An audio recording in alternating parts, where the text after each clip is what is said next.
Michael Barrett from Closure in Moscow. Welcome to Australian Musician. Thank you for having me. No worries. Yeah, it's a good time to be a Closure in Moscow fan. A few months ago, we had Soft Hell finally coming out. An incredible new record, one of my favorite records of the year. Oh, And now thanks. you've already completed an East Coast American tour, and now you're hmm about to head out on a UK European tour, and then you got a little East Coast Australian tour, which is the main reason I wanted to speak to you today. And then you're doing the West Coast of America. So you're kind of checking all the big ticks there. So Yeah, we're congratulations. back on the road. Yeah, it's which in this day and age is something you can't really take for granted, I guess. So what's the reception been like so far to the album, and what's the reception been like so far to the shows you have done? It's been awesome. Playing in the States after not going for so long and getting the kind of response that we did. We ended up doing a thing at each show where we were like, all right, who drove the furthest? And there were people who had driven like 10, 12 hours. People came up from Mexico. Uh, and just it was nice because it was an early sort of show. So we got to chat with people afterwards. And it was just a really cool, like wholesome, hippie kind of loving vibe that was like it was really nice. It wasn't rock and roll in a sense. It was just like everybody was just coming together and we were all getting into the music and it was just heaps of fun. That's really what you want out of live shows. Like I'm a musician myself, and I only dream of one day getting to do the kind of stuff that you guys are doing in the States. Because it seems like from what I've seen over there, is that like people will travel long distances if they are genuine fans of the music. When was the first time you guys went to America? What memories of that do you have? Oh, lots of memories. That was a blast. We went in it must have been 2009. I think it was in January. Around that time, we're all like 21, 22. It was my first time overseas. Um, yeah, just like getting schooled in the most fun way of, what touring is like, touring for months and months and crossing, this really vast, beautiful country, playing with bands where like, the local bands who would maybe jump on a tour just for the one show, they were just fantastic. Like the quality of music over there is really good. And that's not saying anything against Australia. It was kind of surprising when, like these three kids would jump up and just smash it out of the park.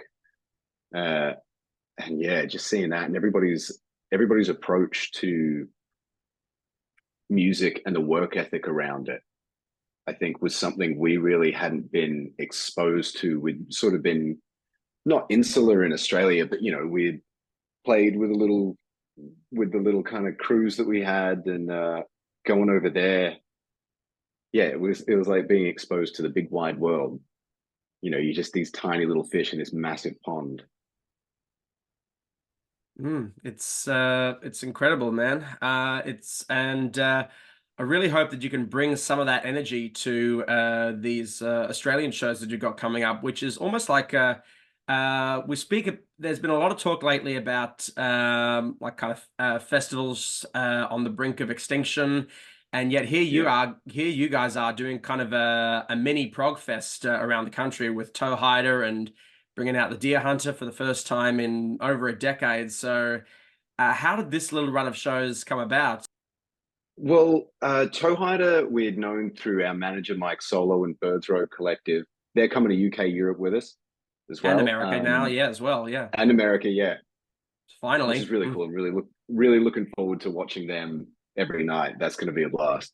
Oh yeah. Um, and the Deer Hunter, I mean, I had known about the Deer Hunter like back in the late 2000 and whatever's, listening to them when we were writing First Temple and that kind of thing. uh, hearing people do that like really large orchestral kind of sound and this like soundtrack kind of vibe and really having a narrative.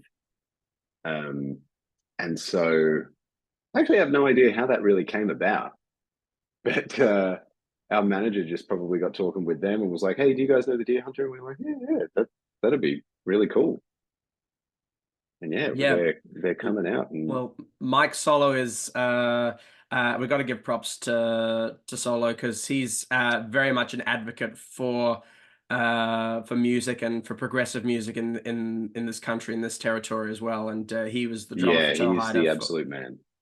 yeah. So I'm and so it's amazing how he's been able to uh, uh, pull this whole thing together and get you guys finally, I guess, get back in action after a kind of a somewhat prolonged period of absence. I guess like has been a fair hibernation between records to put it mildly. Like I did see you guys did some touring in the interim, but I guess like kind of what would you say was like kind of could you sum up the period between Pink Lemonade and Soft Hell and what No, kind of happened in those intervening years?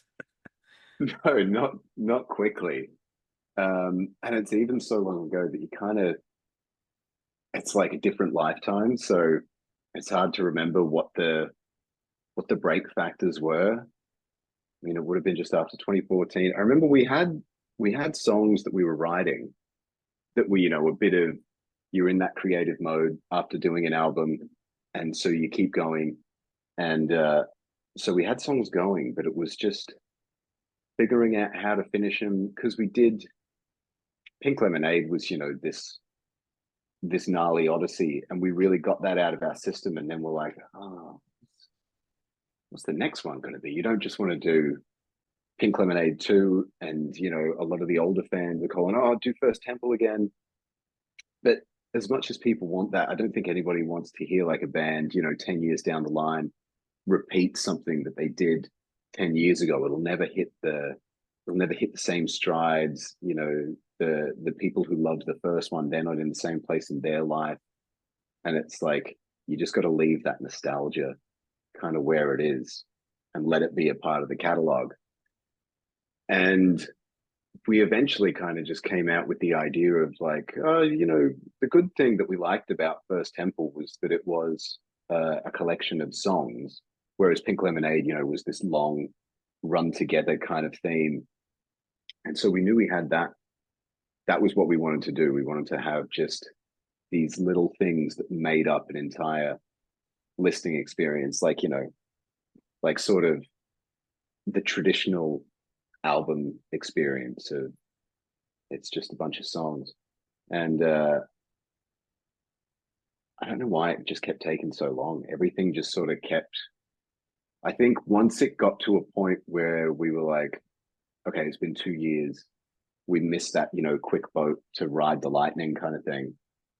Then it becomes, well, we'll just get it right and we'll take the time. And I think without that fire going under you, that can kind of lead to a bit of complacency. And then everybody's lives start changing around that time because we're all like of that age where, people are getting married, there's kids coming into the mix, which I think actually all the kids came in while we were recording Soft Hell in the middle of COVID as well. And then so because we started recording Soft Hell in 2019, and then we were in the studio when COVID hit, and it was like that kind of knocked the studio idea out. So we started doing guitars and bass and that kind of thing. Well, mostly guitars actually, guitars and vocals. We started doing individually at home, and then sort of sending them off. And there was a big like learning curve of how to do that and how to make because when you're in the studio you're so used to being guided by other people, and when you're sitting there in front of your computer you're like, oh, which guitar, which pickup, should I do this little slide, and you lay down 6 different tracks for options, and then you've got option paralysis, and it's just it takes some time. Yeah, so there's so it sounds like a lot of the stuff that's on this record is not just like fresh out of COVID or fresh out of like 2017, 2018, some of this stuff actually does really go back to uh, that period just after Pink Lemonade, and it's basically just kind of just been growing and just been getting it right this whole time.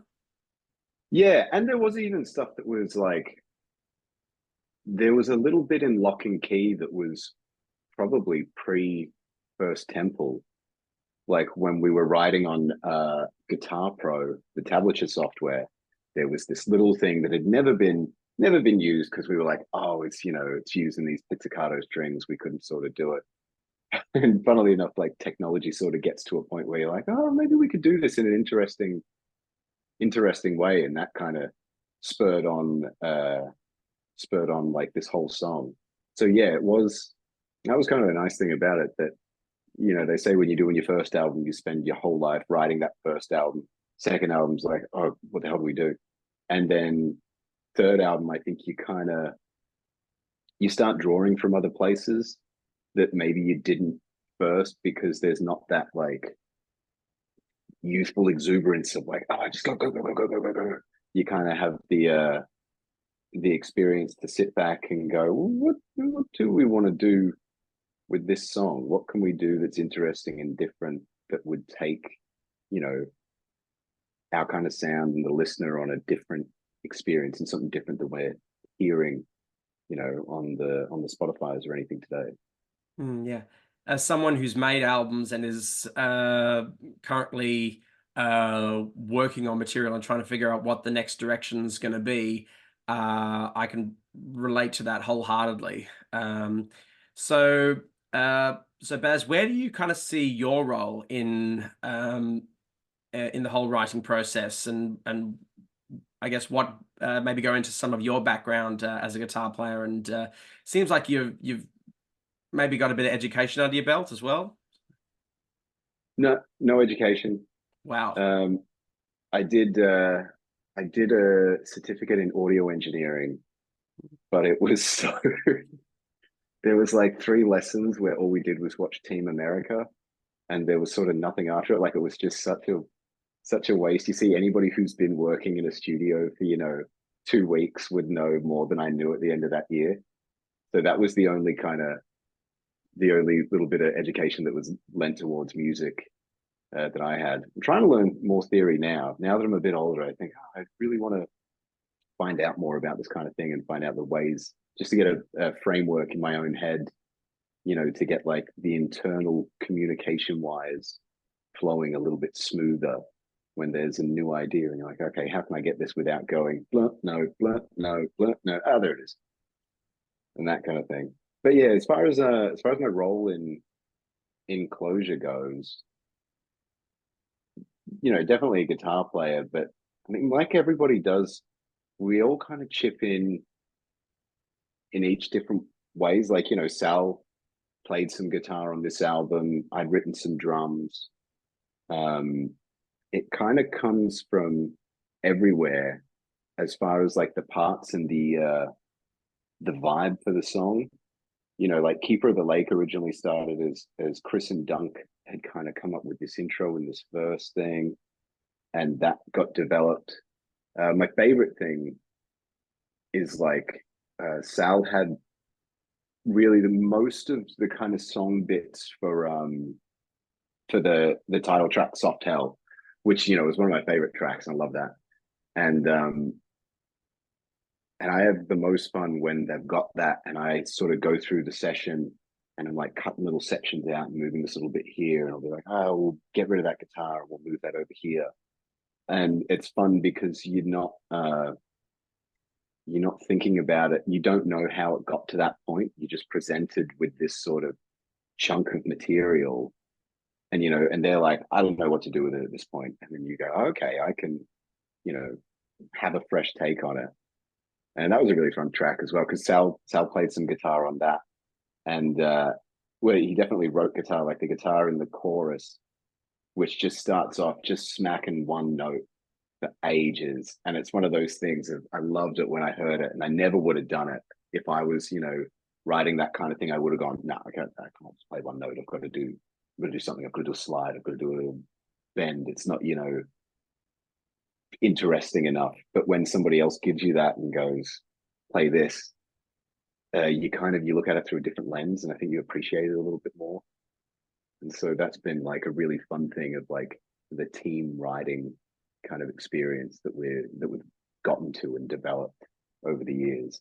With everybody just going, there's very little ego as far as writing parts for someone else, or someone's got an idea and you're like, maybe that chord is weird, or it's easy to go through ideas and just let it sort of snowball and flow, and then by the end of it you've got something that everybody's quite happy with, and it's unique enough because it came from, it's always good, I think, when it comes from a single person's perspective, because then there's a single direction for it. If everybody sort of tries to get their hooks in a bit too early, it ends up being like a bastardized version of the original intention, and it kind of just fizzles out. And you're like, oh, it doesn't really feel like anything. It feels um, lacking in direction or lacking in purpose, kind of thing. So on this, we had a lot of, it was somebody's idea, and then we all just kind of took it along and like dragged it out and finished it out. Yeah, so it sounds like each of the songs kind of, even though the arrangements were kind of up in the air and open to interpretation, there was always kind of one clear vision with each particular song that was spearheaded by one of the guys. Yeah, I think each song really had the there was the vibe when you first, even if it was just an intro and a verse, or just a verse or something like that. I think as soon as Chris sings on something on a demo, then you get a real idea and a sense of, oh, okay, this is what this kind of song can be about, and this is the direction, and you sort of see that dynamic flow of where you think you want it to go, and then that can all change as well. Mm. Um, Yeah, there's a lot of yeah, and so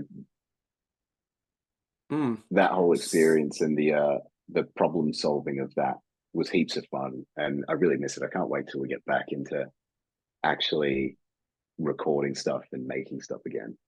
Yeah, has there been any talk of doing that? I guess kind of once this run of dates is finished up. Yeah, yeah, we've got some songs that are on the go that have sort of been done. I've got he's now 3, but when he was born, it was pretty hard. My son, it was hard to get into another room and sort of get alone and spend time making music. So a lot of it was me sitting on the couch with acoustic guitar and playing soppy somber ballads. So there's a bunch of them that we're figuring out clothes for, and because it would be cool to do like an acousticy Counting Crows kind of thing, but then I think we really want to take that somewhere else and see where you can take a 4 chord soppy ballad, where you can go, what kind of alleyways you can drag that through and like dirty it up and dust it up and that kind of thing. Yeah, that's certainly something that I'd like to look into as well because I mostly move in kind of the blues and folk circles, but I've been fortunate enough through Australian Musician to talk to the likes of Stephen Wilson and you and some and I went on Cruise to the Edge a few years ago. Awesome. So I'm a huge fan of kind of the whole progressive scene and trying to incorporate that into uh, into my own music as well and trying to bring that across.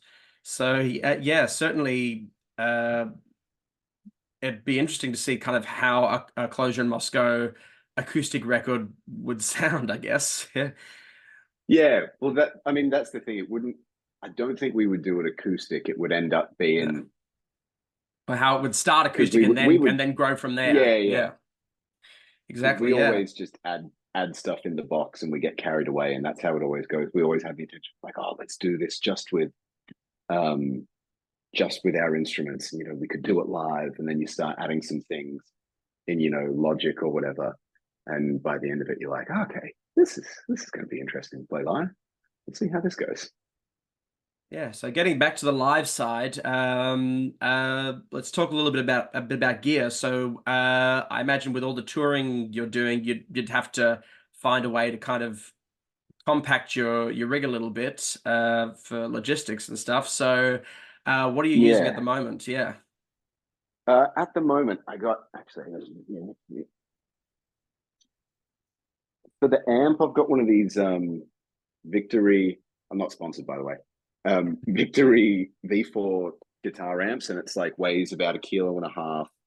It goes in the case with my pedal board. It's got a solid state power amp, but like the circuit's written around little tubes for the preamp. So it's got a really cool sound and it works. It's a bit easier to work like an amp. I bought a little Line 6 HX Stomp thinking like I'm going totally digital. I'm gonna have this thing and a little controller and my board will be this big. And I played one show with it and it was like that didn't work. It's it's uh it's a different beast trying to get digital amps and digital pedals to sort of overdrive. And when you're used to boosting the front end of an amp and you kind of have that what's the word? Like there's a constant in your tone rather than when you go through patches and because I would have a different patch for each song and you're like, oh, do I change the amp? Do I leave the amp the same? Maybe this bit needs a little bit more treble. But when you kind of narrow things down, and so when I've got that little amp there, that's just set for the gig. And I don't use any of the amps in my HX Stomp. That's just for modulation. I got a couple of drive pedals on my board, which give me different levels of gain. And I put myself in a little box, so I've just got that to work with. And it saves you just spending hours and hours on editing patches. And then when you go and play a show and you're like, oh, that thing wasn't gainy enough, or it needed more mid poke or something. You don't have to go back through and change 20 or so patches, Yeah. and that's been And then for the next show, you don't have to set it back to neutral and then spend the half of sound check fixing everything up again. So are you kind of using a mix of so the Line 6 Stomp, is that a digital board? You're kind of using a mix of analog and digital? yeah. Well, so I've got the Victory V4 amp, which is just the guitar preamp and power amp, and I've got a HX Stomp. Actually, got my board down here.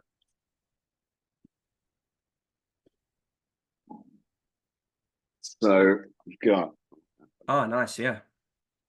So there's HX Stomp, which that does all delays, reverbs, modulation. And that's just really handy having that because that will do everything and you've got all your patches, set BPMs to everything. And then switching over, then there's this pedal is based on a Benson preamp, got a compressor. There's a color drive kind of pedal, which is like a real dirty transistor boost.